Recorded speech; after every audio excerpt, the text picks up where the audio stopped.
No BS, real talk. It's fucking hard. It's pretty hard. And then you think, I mean, yeah, it's tough, but I got it. Just lost another pound. Just lost another pound. Feeling good, fired up. Just gained another pound. Well, okay. So like in that way, it's a little difficult. Just lost 2. The clock keeps turning. Sun's going up and down. I'm getting ripped. I got the shit in the bag. Up 3. Oh my God. A week has passed, and what have I accomplished? It's the ultimate mindfuck. And then you get a new low, and you go, I mean, if anyone was gonna see this shit through to the end, if anyone was really gonna pull it off, I think it's abundantly clear it's my fucking ass. And the next thing you know, you have a brand new high, the highest high. Highest number you've seen on the scale in months, and you go, this shit can send you over the edge. Then you start questioning the protocols, questioning the system. Do I need to diet more aggressively?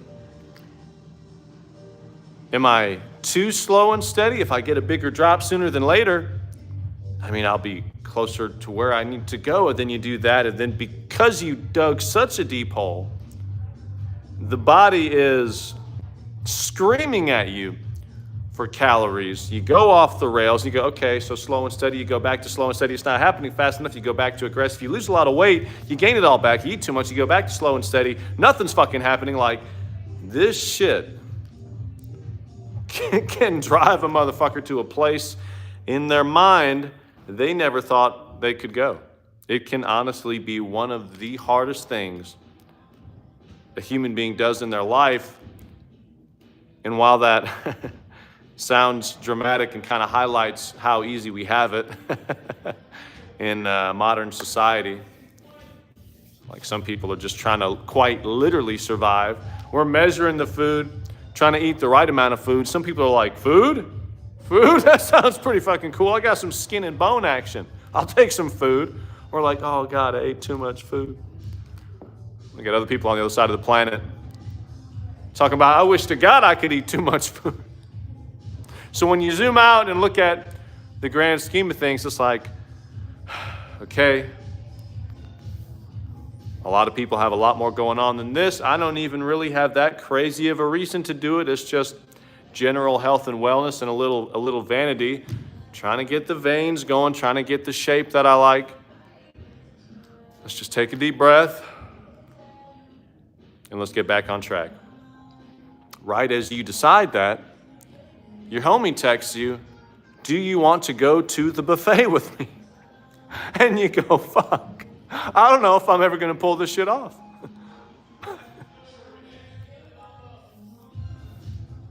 It's for that very reason that it's one of the most rewarding things you can do for yourself. It is one of the most rewarding things you can do for yourself. And we're saying weight loss, like what's the goal? Different for everybody. For me, getting cartoonish, looking like a damn anime character, looking like you were drawn in a sketchbook, getting absolutely peeled and get some crazy shape. I've done it once in my life where I got objectively ripped as a motherfucker, and that shit was so difficult. There were so many ups and downs. When it finally happened, it's almost indescribable how rewarding that was because of how hard it is to do. That's the whole point. If you could just snap your finger and, oh shit, six pack, what's up? That would not be very rewarding, and I'm sure a lot of people think I'm BSing when I say this, but This is real. When I lost all the weight the first time, got down to a ripped as hell 160, the satisfaction of completing the mission, the satisfaction of seeing what it would look like in my mind's eye and getting pretty close, friends and family, hey, you need to stop, you're looking too small. Getting a little closer, friends and family, hey, you're starting to piss me off. Getting so fucking ripped. You need to pull the plug. Social pressures, family pressures. And letting those things fuck with my head. Are they right? Am I getting too skinny? And then going up. No, we almost had it. Like going through all of that shit. When I finally got fully ripped, it was one of the most satisfying accomplishments of my life. I am in that process again. It's going to look different. That was so long ago. I know I have more muscle on my frame this time, more shape. It's going to be even more exciting and satisfying, and it's way more difficult this time, is what I'm fucking finding out. I have the systems. I have the protocols. The to-dos and the not to-dos are clearly laid out. There's no mystery. There's no guesswork. Well, how is this going to take place? All of that's understood, and even still, I'm just being vulnerable and honest with you guys. I'm fucking struggling like a motherfucker.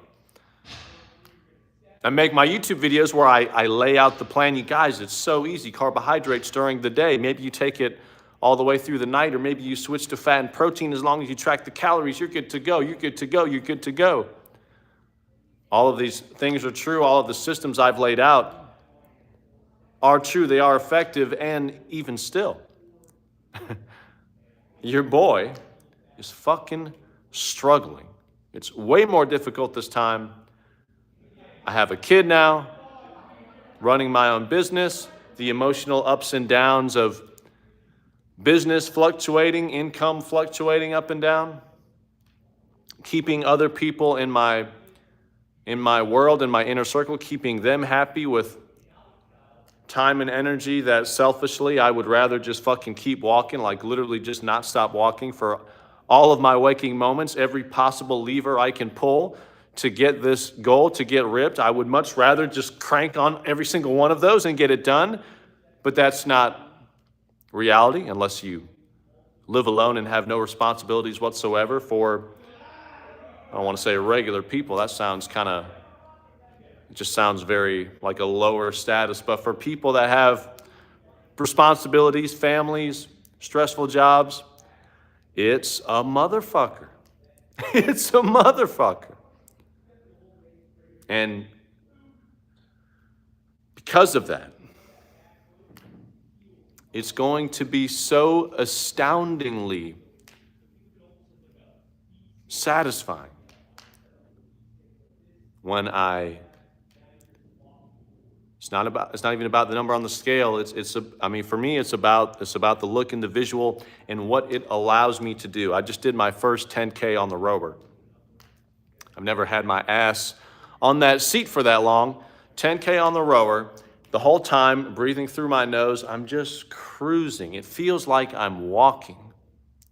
The rower used to be difficult for me when I was first learning it, learning the stroke rate and all that. How to properly stroke. Say what? And as I'm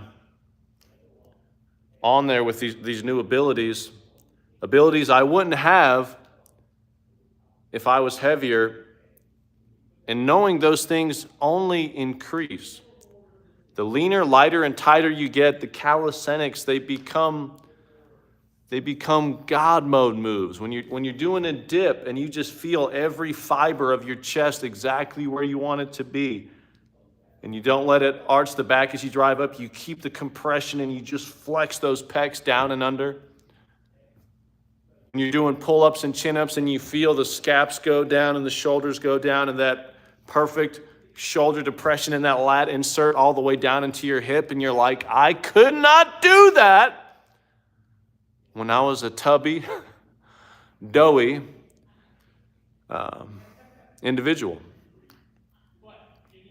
That paired with the admittedly vain aspects, like, shit, that looks fucking crazy. I can't believe that's my body. Those things are what makes this whole process so satisfying to me. It's what it allows you to do. We've talked about this. It's a great sacrifice on the front end. You're saying no to this, you're saying no to that. And it's not a one-time decision. It's not okay, because I'm losing weight, I'm not doing X, Y, and Z, and I will, boom, there we go, proceed accordingly. Every few hours, there's an opportunity to completely fuck it up.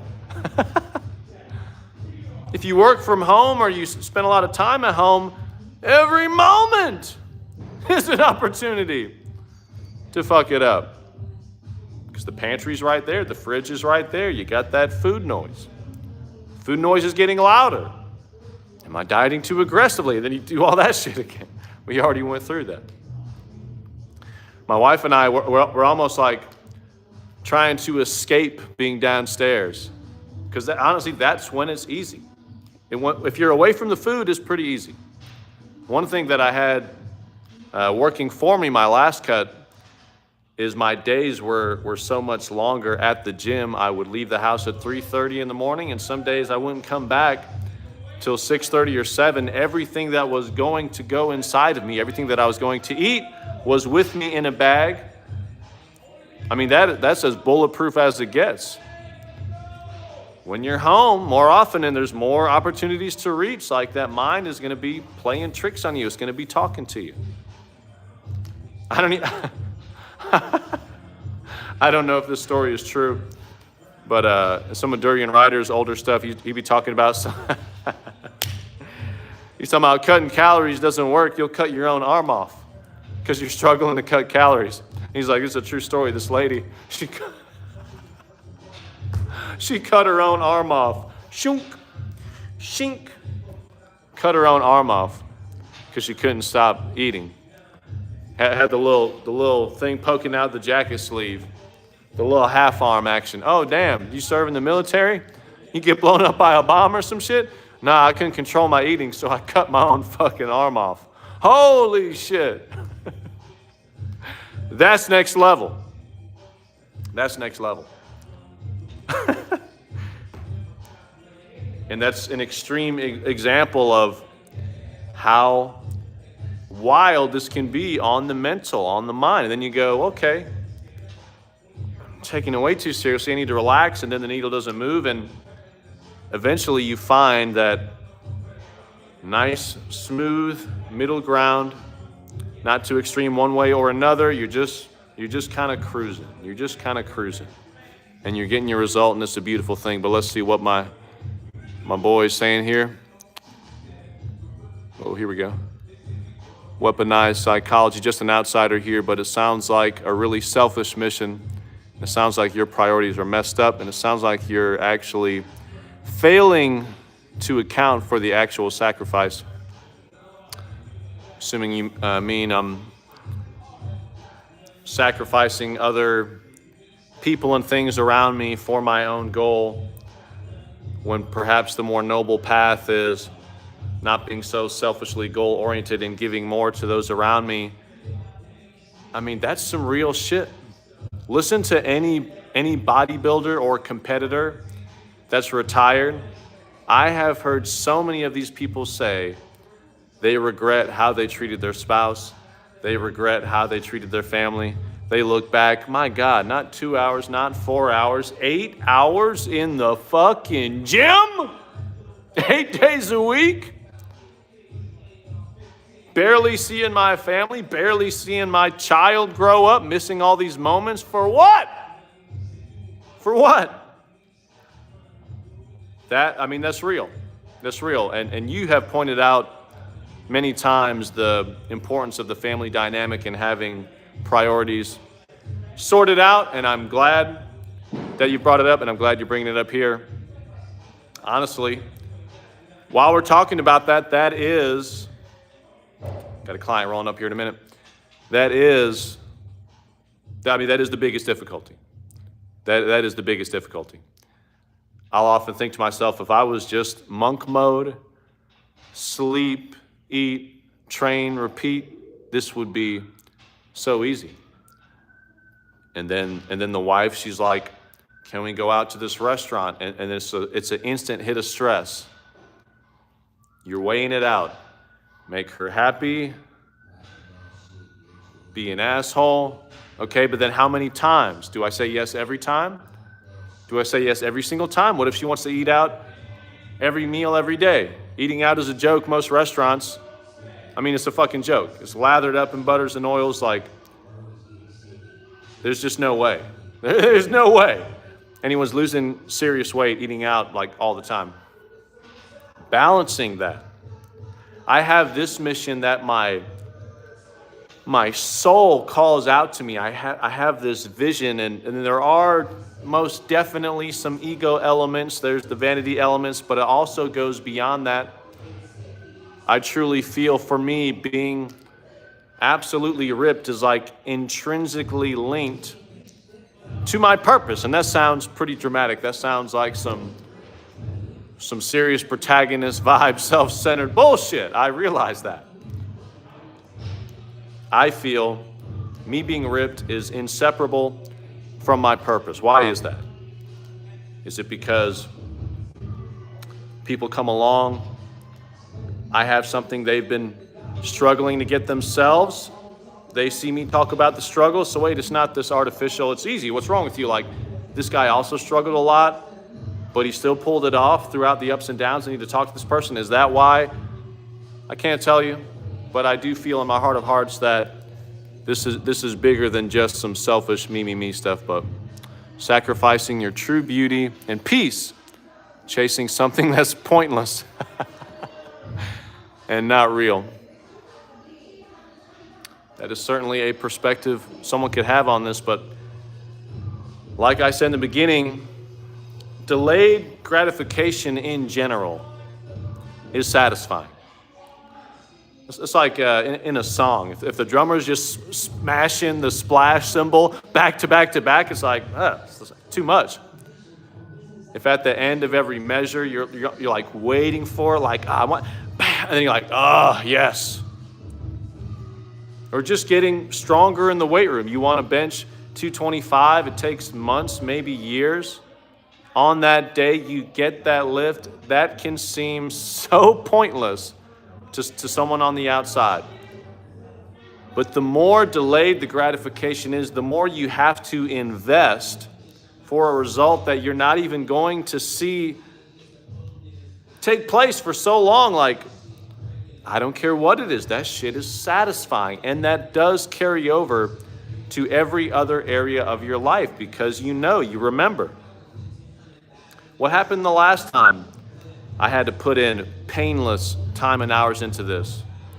And then I got the result 3 years later, and I looked back and was like, oh, that's what all that was for.